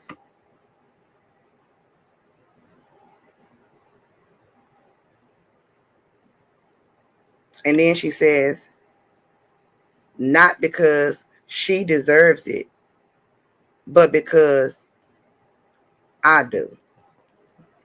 So what I get from that is she's praying for Eve and she's asking God to give her these things. I don't see anything about forgiving her. I don't see her asking God to forgive her. But she do ask God to do some things in Eve's life to make her better. And then she says it's not because Eve deserves it, but it's because she do. And then, okay, that closes the prayer pretty much. And then she talks about what she won't allow this stuff, these obstacles she's been presented with to stand in her way. She won't allow them to hold her down, to keep her mad, angry, sick, hateful. She's choosing to take this and run with it and ultimately try to change people's lives for the better. She ends it with, this is not the end, it's the beginning. That concludes chapter 15, which speaks about Eve the snake. And it tells you what CB feel like Eve is guilty of in the role that Eve played. And to me, it really placed a lot of blame on Eve that I don't know should be there. But we're going to talk about that in a discussion for Friday. Again, this is her story. So after the chapter 15, it comes the final reflections. And it pretty much reiterates what y'all have heard throughout the book. It's talking about, how she now see herself fresh and new with God. She talked about the trials, the tribulations, and how that helped shape and condition her for her purpose, and so on and so forth. In this final reflection, she vows that as long as she's here, as long as she can speak, she will speak to protect, educate, empower, love, fight, and remind people who are facing the same things that they're not alone.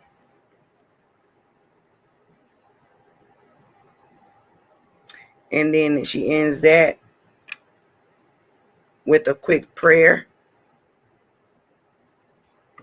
that she hopes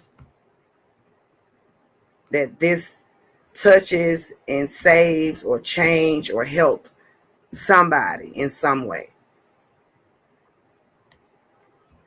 And that's it. Now, the next page would be the ratings on the book page and when you would give your review. I opted to not do a review. However, I did opt to give the book 3 stars.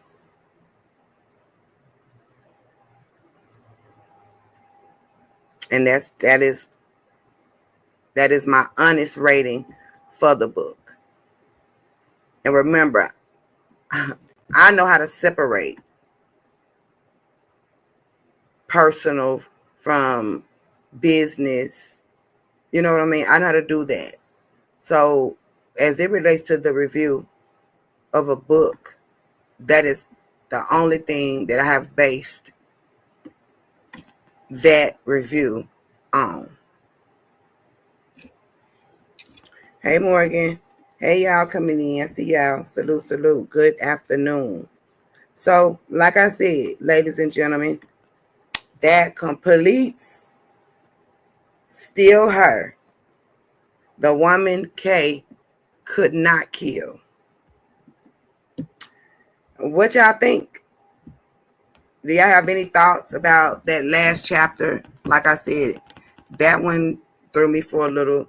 It was a surprise to see that the last chapter was going to be centered around Eve. Hey, Lakers. And any thoughts, y'all? Isha, are you there? Virgo said, I don't believe nothing, especially without hearing from Eve. Well,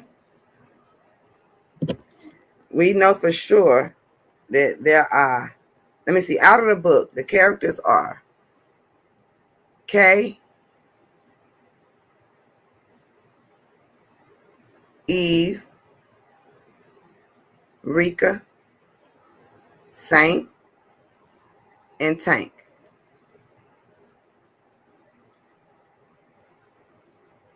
Now that I'm thinking back,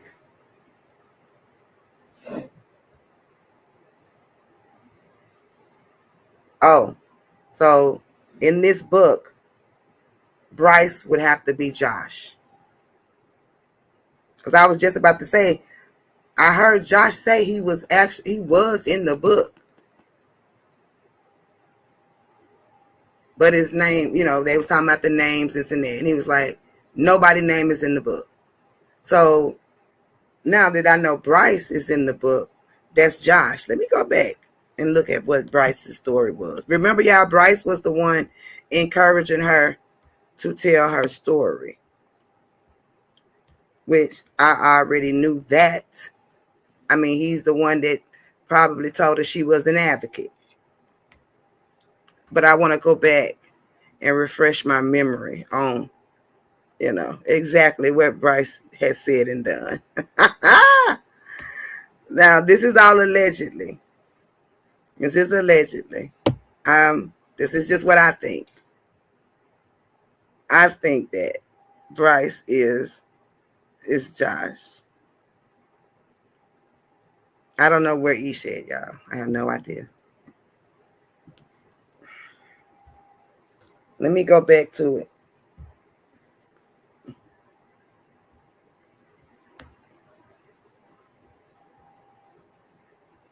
And no, we was just reading it yesterday, so it had to be between chapters 8 and 11.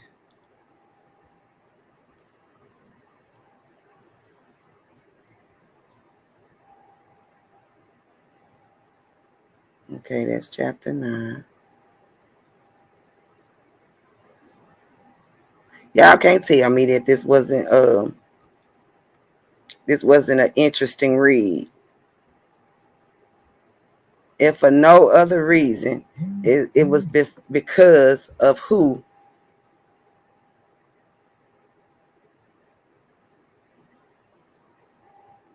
okay. Because of who was actually wrote the book and what we already knew going in. All right, let me read some of the comments.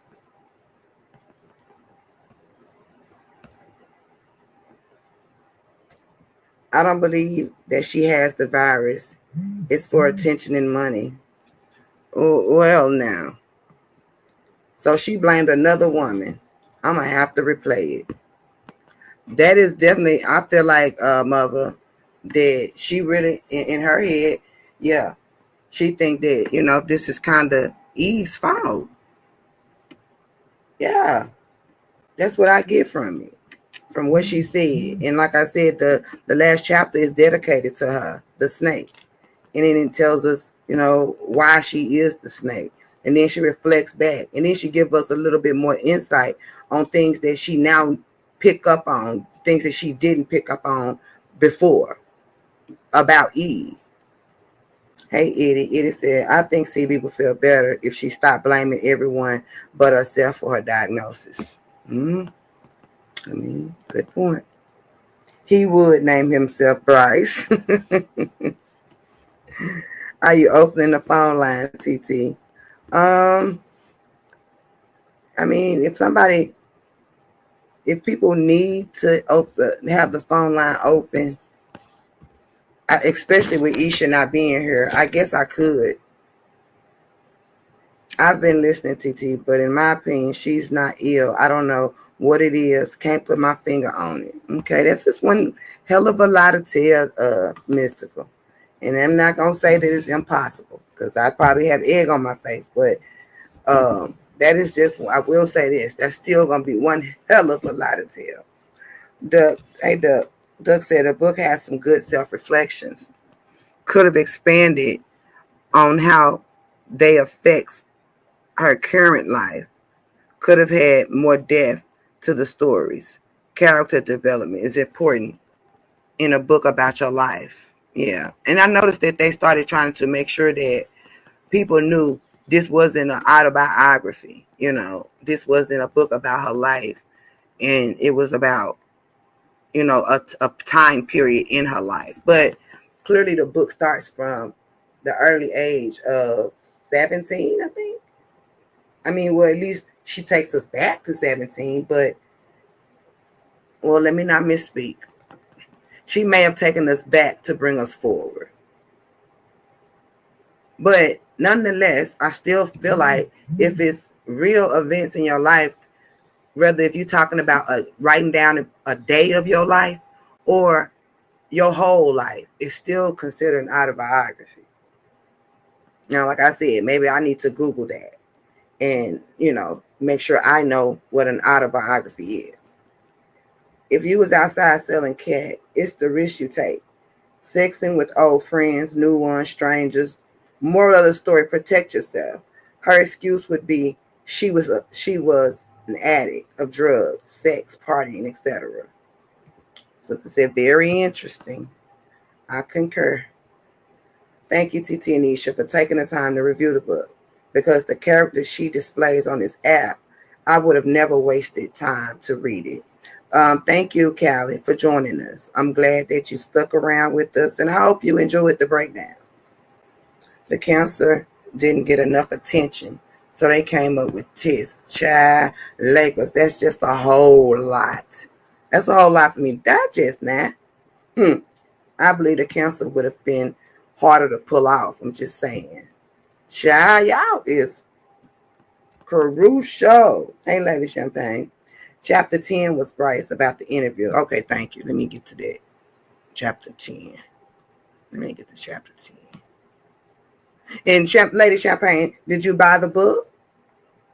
If you don't mind me asking, did you purchase the book? Hot damn, a burr. What? Zero accountability. It's not adding up. He never getting sick like most. Most might before the doctor gets a grip on it. Accountability. So Eve was the madam. Basically a spinoff, the story of Adam and Eve. What? If you're advocate, why are you not reporting the person so he don't ruin others' life like hers? Well, my understanding is that she did give his name over to the health department as well as calling the police. It's not that she didn't report him. It's that the reporting of him is as far as she was willing to go. That's my understanding. She convinced me that she's slow after this book. Okay. It's the internet. Nobody cares about lying. I've learned that more times than you know. Hey, sister. Sister says, I think he said cancer because it's said HIV is said to be a form of it. But when she was asked what kind, I think she froze up and said lymphoma. Yeah, I do remember lymphoma. That's why I was trying to tell Isha when she was talking about lymph nodes. I was like, no, she didn't say lymph nodes. She was saying there's something about affecting lymph nodes, but she said something else. So that was it, lymphoma. And I was thinking that, but never to doubt it. Ain't a time period in her life the same thing as it being about her life. Absolutely. Yes. That's why I don't know why they're trying to dispute if it's an autobiography or not. My personal take on the whole book is poor choices, reckless behavior, low self-esteem, no safe sex, and not getting tested enough. It's not an autobiography because it's a lie. The Empress says she has more dislike and negativity towards others. Eve, TT. I see no anger or emotion for the guy that infected her, then to protect him. Yeah, well, you see what you see. Yeah, you late, baby. You late. I really enjoyed listening to you go over this book. Thank you, Erica. I'm glad that you enjoyed it. Y'all make sure y'all vote on the poll. We might be getting ready to put this in our regular scheduled program.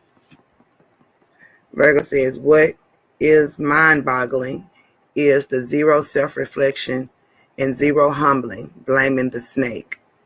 Now, that did take me for, that really threw me for a loop. Not only, that the last chapter was about her, but how much blame she actually do lay on her. That was mind blowing to me. Okay, you said yeah, you bought it and you still want a refund, but you wanted a refund when you read it though, right? Make sure it had nothing to do with nothing going on over here. Make sure you wanted it after you read it. I want to understand her disdain for everyone that's not the original carrier and how she forgave him so easily, but not people on YouTube for lesser. A good question, Doug. Excellent question. It was good you reviewed it, TT, because I wouldn't have never have bought it. Well, you welcome, Mystical. This a tough crowd. Genesee, you telling me. You telling me, child. I think she really doesn't know when she contracted. She could have been a carrier for years. I mean, this is true. So unfortunately, that is true. If it could have been anybody that was not being safe, that was not being tested on a regular basis. That's just the truth of it. That's just the fact. Hey, Yana, if Eve knew before Saint got out, she had it longer than she is saying. And that's all, any of us is saying. It was a point in the book where I actually put in the notes that this is when I was convinced. I'm saving that discussion for tomorrow so that, we'll have a whole new energy. We'll have a whole new background, a whole new thumbnail, because the book is over with now. Now, this is just about it. We're just going to talk about it.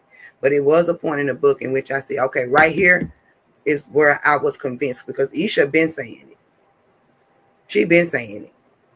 But I wasn't convinced yet, even though I was hearing conflicting, stories and timelines and all this and that. I just wasn't convinced. But it was something in the book. And I remember making a note this morning saying, this is the point in which I was convinced that this was a thing far before it was said to be a thing. She and Josh both are hardly introspective. Go up. If it's a lie, she's going to have to ride this one out because there's no coming back from this one. Oh, yeah. Lying about this and going so far as to, write it down and publish it, y'all. Y'all really think I know the girl is capable of telling stories, but y'all really think that she's capable of doing that? That says a lot about character, y'all. Hey, Regina. You are very professional in your review, but I don't believe nothing they wrote. Sex education comes as a team, and she had this for years and blamed everyone but herself. Lady Champagne responded to my question about refunding that book, and she said, yes, refund after Josh came at us the first day talking wild about that copyright. Right. Yeah. They still want to dumb that down, like, oh, I took it the wrong way and I propelled this thing forward like I misunderstood. But that's just not the case. The intuition that CB now speaks about listening to in her book, the gut feeling that she's talking about paying attention to now going forward is the gut that I pay attention to. And the one I paid attention to that day when he dropped in. That's how I know what type of time he was on. I never understand why people would present things publicly but feel away when people have an opinion on things. But I'm gone. All right, double up. Yep, you and a whole bunch of other people are asking that very same question. But, we know the answer to it. You just ask, hoping people will be honest about what it is. And they just not. That's one of them things like getting that moving on because you're never going to get the closure. Yeah, you have to just close it yourself because waiting on it to come, it ain't going to come. Mystical said, when she lied about cancer, I couldn't take her serious after that. I could be wrong, but I guess I'm going by history. Plus, I'm skeptical. You're a skeptic anyway, Mystical. Well, that don't help. When you're a skeptic anyway, and then you know somebody has told a few lies and stuff, it just don't help. It's very damning to your credibility when people know you to be, a liar. It just always is. So this is why I choose my lies very carefully. I really do save my lies. And that's just real shit. I don't just pass them out all willy-nilly. You know what I'm saying? Let me see.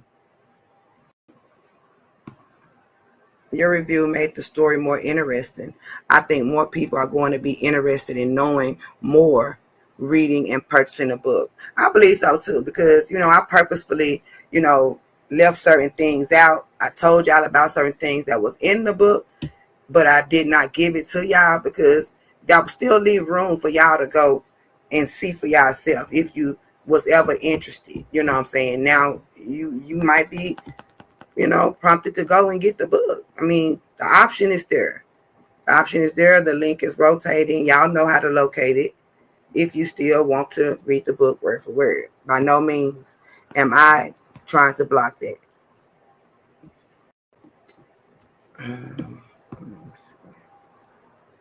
To be honest, I don't give a fuck what she say. I believe she passed it to a couple of people.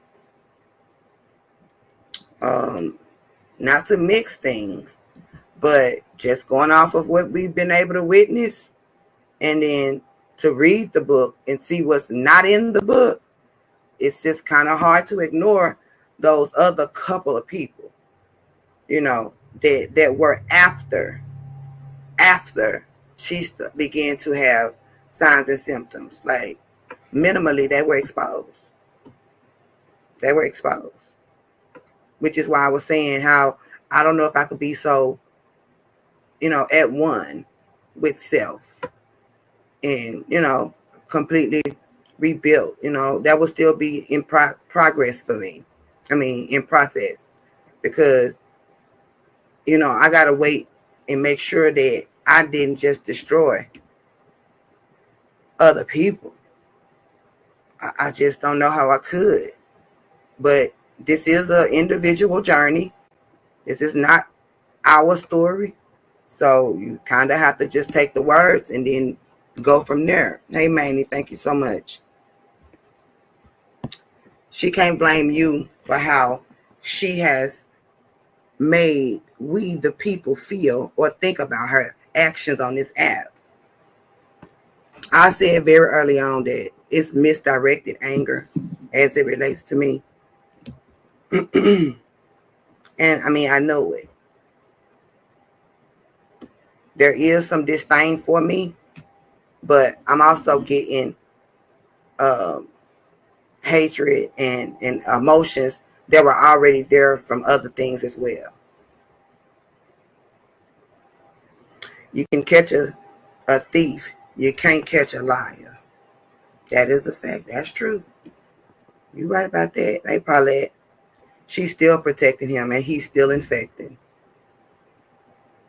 Yeah, she just made that statement that we're going to get into tomorrow when we do our review of the question and answer over there at Paydays. That, to me, that was just a flustered, defensive answer. And it spoke, it went completely against what she is now telling us is her calling. The reason she can stand tall and firm. It just completely diminishes what she wants us to believe is going on. You just can't make those kind of blanket statements and then expect for people to see you as this person. It just don't work like that. That's why, she may have to, with all this fame that she's acquired, she may have to get some PR training so that she can know when to, zip it, when to hush, when to say, no comment, when to, you know what I mean? She may have to do that because that just was not a wise statement to make. That was, somebody needs to get with her and help her understand how to answer these questions, and then perhaps dig a little bit deeper into advocacy and what it really means and how it show up in the world. I'm just saying. But we'll get into that tomorrow. Yes, sister, I put the little poll in the chat to ask y'all to see what y'all thought, because I enjoyed reading the book and reviewing it. And so it's countless books out there, y'all, that, the world is our oyster of books. Baby, we can pick a book about most anything and, hey, come and paint a picture. So I just want to know from enough of y'all, all we need, is 2 or 3. That's what they say, that's all we need is 2 or 3. 2 or 3 yays. And there we go. A new mission is born. Yes, I read the book. Will not purchase nothing else they put out after hearing the thing they said on here. I hear you, Regina. You got to remember, the famous basketball player was a carrier long before he was probably diagnosed. Right, Mink? Chanel has a book. Okay, I forgot, my list of books. Oh, yeah, I knew Book had. Well, I just recently learned, but we already talked about Book's book. So we know he got a book. Hey, Vanshi. Oh, I forgot. I was lied to after I sent my money for them classes and was told she would send after she added. Never received them. Maybe in just bias. Oh, maybe I'm just biased because I was scammed. What? So you pay for classes? Are you talking about the debt-free classes? Is them the classes you talking about? Back when the CBN was talking about how we didn't need to pay for our electric and phone bills and stuff like that, sovereign citizenship and all that stuff. So you didn't get the class? Well, yeah, you probably is gonna be impartial because you feeling the way. You have a little bit of a resentment. Chanel book would be great. Well, we look into that. What is Chanel book about? Is it an autobiography? You know, that always makes it more interesting. And is she gonna be able to take us talking about it if it is an autobiography? Genesis says, if anything, you added value to the book by drawing interest in it. The narration was on point. Thank you. I appreciate that. And you're not the first person to have said that. So I won't take it for you just saying something. So I appreciate that. Thank you. I think OP said that. Hey, AC. AC said it was brought to my attention that her channel started in 2020. Is this a promotional book? How can that be? Mm-hmm.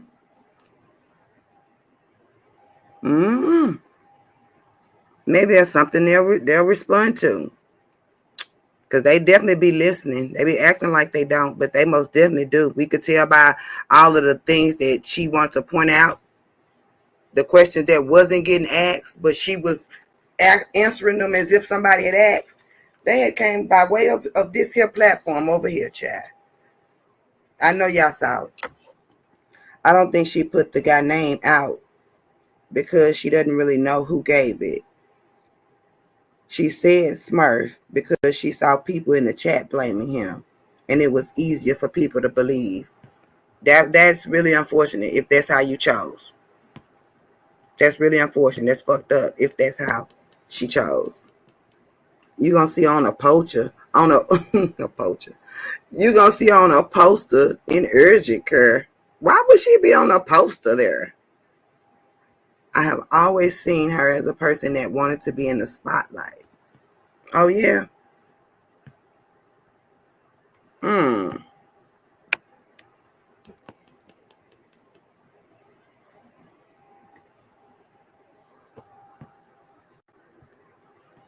Well, the next book that we are talking about starting is not going to be, again, it's close to home.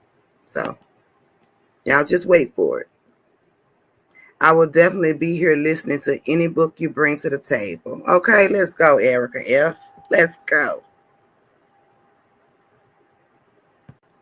What about Gucci Mane? What about it? I forgot what I was saying when you typed it. Y'all know I be lying. Sure.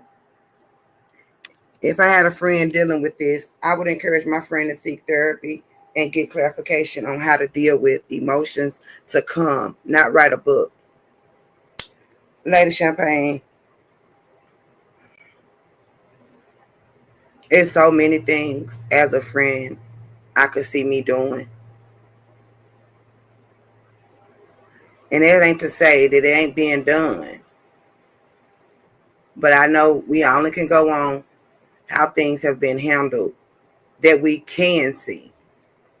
And it's just like in those situations when I see people around her, around them in this situation, and nobody's willing to take themselves out of it and just be honest.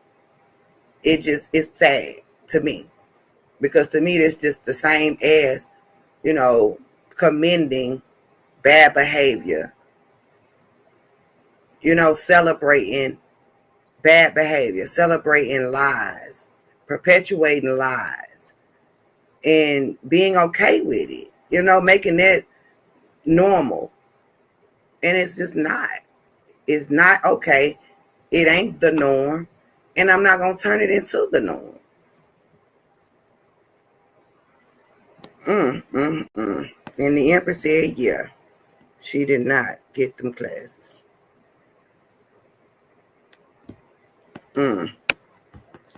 Think about it, TT. She didn't start putting all that stuff out about Smurf until everybody kept saying that he gave it to her. CCAP for mental health is a part of taking accountability. The girl that cried wolf too many times and the wolf finally got her. Dang. Dang. All right, guys. Well, as I said, I'm sorry, I forgot that makes noise when I do that. That concludes our review of Still Her, The Woman That Kay Could Not Kill by Courtney Brown. Y'all know where to get it. I'm going to close the poll. And y'all can leave suggestions on the wall, under any one of these reviews. I do get the messages. I mean, I might not check them every day, but I do eventually get to them. Y'all know that. So if y'all got something, some suggestions, y'all are more than welcome to leave them there. I think they got it now that where people can just make posts on your damn community wall. So just go there and utilize that option and do it. And then you're also welcome to DM us if y'all have something that y'all want, that y'all think is good and fitting for us, so that we can go see what y'all talking about. I think I'm just going to leave the phone lines closed and open them up for tomorrow. And we'll just let everything fall out from all week long to tomorrow. We got a busy morning. I'm going to try to start earlier because we do have that review first. So I want to do that and then start our discussion. Phone lines open. And yeah, we'll just have a mighty good time. Thank y'all so much for joining us. I hope y'all enjoyed the book, enjoyed the read, the review as much as I did, sharing it with y'all. Shout out to all of y'all that have shown love, that have been here, that have come consistently. If you enjoyed it, please don't forget to hit the like button. Let your likes reflect the fact that you enjoyed hanging out with us while we reviewed this book. And shout out to y'all again. Thank y'all for hitting the Cash App. I appreciate y'all. And y'all know I do. This is a paid program. Absolutely. But y'all make it so much easier to come and do. Y'all make it something enjoyable so it don't feel like work. So I appreciate y'all. Now we're going to get out of here. We're going to go enjoy the rest of our day and see what's going on. And we'll be back here earlier than today for our discussion. Happy Thursday. Y'all be safe. Stay warm. Hold on. Let me close the poll.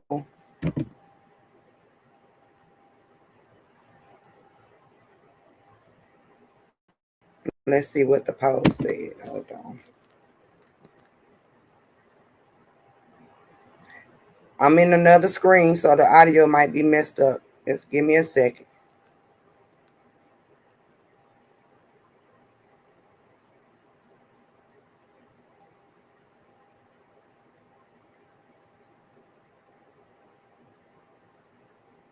Okay, I'm waiting on the poll to pop in. I don't even see. Y'all tell me what the poll say. Let me know what the poll say as we leave. Again, thank y'all so much for joining us, and thank y'all for spending y'all afternoon with us all this week. Don't forget to tune in, set your notifications, tune in, meet us back here in the morning where we'll have an open discussion. We want to hear from you, so I hope y'all been jotting down y'all notes, and I hope for those of you who read the book, I hope y'all got y'all discrepancies or your great reviews ready to go. Either way, we will talk about that all tomorrow.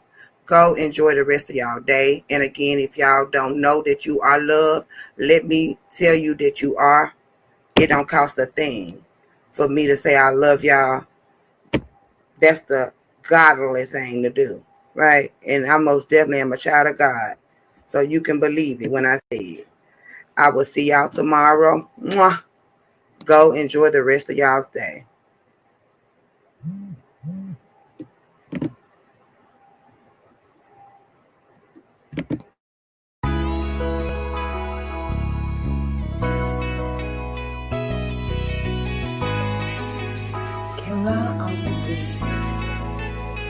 This what happened when I think about you. I get in my feelings, yeah. I start reminiscing, yeah. Next time around, fuck, I want it to be different, yeah. Waiting on a sign, guess it's time for a different prayer. Lord, please favor for me.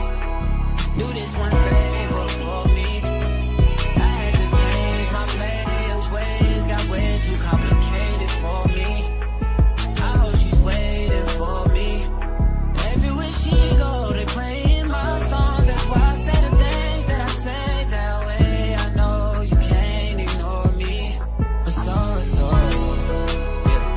So give me all of you in exchange for me. Just give me all of you in exchange for me. For me, break it down.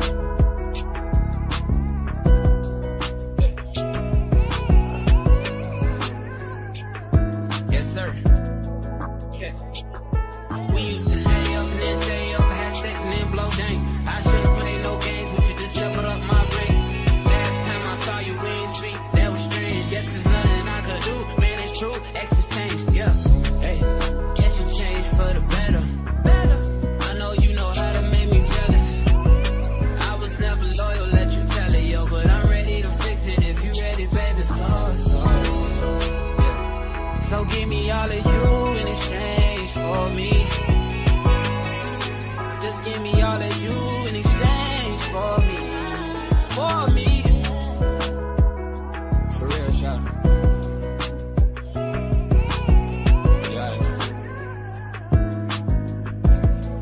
Yeah. Is you at 2 keys or 10 rules? Turn up, we until up, we just getting loose. Baby, I'm low-key feeling you. Don't be sitting cool and fuck you over. Wanna fuck you over. And again, the truth is I ain't really here to start problems. Girl, I swear to God, them hoes can't never say they got him. Know how bad you wanna tell them, don't try him. I don't wanna tell them, let's surprise him. I don't wanna get into it, why you stressing him? I've been driving back and forth from Louisville to Lexington. Mileage on the whip, got your ass in my grip. College, make you wanna strip for them dollars. Nah, girl, I got a job for you. Swear to God, I could do a lot for you. Saw you strolling through the campus, I had to stop for you. I was scrolling through the gram, girl, I had to follow you. Say what happened when I think about you. I get in my feelings, yeah. I start reminiscing, yeah. Next time around, fuck, I want it to be different, yeah. Waiting on a sign, guess it's time for a different prayer. Lord, please favor for me. Do this one favor for me. I had to change my players' ways, got way too complicated for me. I hope she's waiting for me.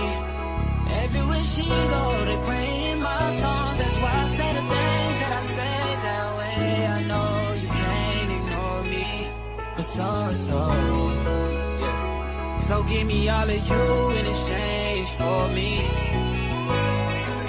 Just give me all of you in exchange for me. For me.